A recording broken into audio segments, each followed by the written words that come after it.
la plateforme de trading d'eToro, il existe des milliers de traders que l'on peut copier. Parmi eux figurent des moins bons, qui sont souvent des amateurs ou qui n'ont pas de véritable stratégie de trading, et d'autres qui sont expérimentés, copiés par des centaines, voire même par des milliers de traders au quotidien et qui gagnent de l'argent de façon constante sur les marchés financiers. Si vous êtes nouveau dans le trading, comprenez bien qu'investir de l'argent en trading social dans le but de générer des profits, c'est possible, mais ça demande de procéder de manière intelligente. Heureusement, le réseau de trading social d'eToro, il ne se résume pas simplement à une liste de traders à copier. Le courtier a développé des indicateurs utiles, des outils qui vont vous permettre de maximiser vos chances de réussite en trading social. Grâce à ces outils, vous allez pouvoir sélectionner et copier les traders qui apparaissent comme étant les meilleurs du moment sur le réseau de trading social. Afin d'avoir accès aux traders qui peuvent être copiés sur la plateforme d'eToro, il suffit tout simplement de cliquer sur l'onglet « Personne » de la plateforme. Vous serez alors redirigé vers une page qui affiche les traders disponibles à la copie. On peut noter que le broker a préfiltré les traders en les classant sous différentes catégories. On a par exemple les top investisseurs, la catégorie tendance, les traders les plus copiés, les traders au risque score faible ou au risque score moyen par exemple. Ces différentes catégories donnent une première impression du profil des traders qui y figurent, mais elles sont loin d'être suffisantes pour décider si oui ou non un trader vaut le coup d'être copié.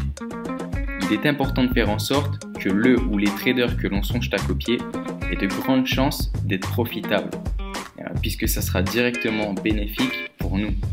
Pour sélectionner un trader à copier, il faut donc prendre en compte certains filtres, plusieurs caractéristiques.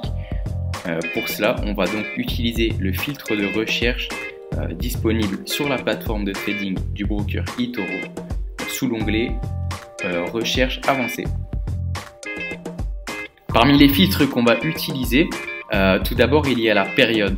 Alors il s'agit ici de définir un horizon de temps sur lequel on va étudier les statistiques du trader.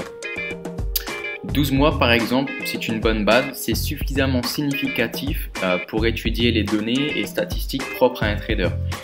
Les paramètres qui concernent le profil du trader, comme le statut vérifié ou non, son pays, sa photo de profil et si oui ou non son nom est rendu public, sont secondaires.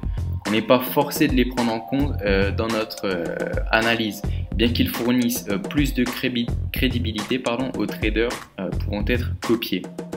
Le nombre de copieurs, leur rendement, la quantité de capital sous gestion sont des indicateurs qui témoignent de l'influence du trader. Le rendement, le nombre de mois rentables sont également des statistiques importantes à prendre en compte. Notez que plus ces chiffres sont élevés, plus ils impliquent une prise de risque de la part du trader. Les opérations qui rapportent de l'argent ne doivent pas nécessairement être représentées par une statistique élevée. On peut très bien avoir 25 ou 30% d'opérations gagnantes et être largement profitable sur les marchés financiers. Je vous renvoie pour ça à la notion de risk-reward ratio. Par exemple, avec un risk-reward ratio de 4, un trader généralement va gagner en moyenne 4 fois le risque pris, ce qui lui permet de surpasser les opérations perdantes. L'indicateur risque, c'est un chiffre variable qu'eToro calcule et attribue à un trader en fonction de ses prises de risque et de la volatilité dans ses résultats. Il vaut mieux privilégier les traders ayant un profil de risque équilibré avec un risque score entre 3 et 6.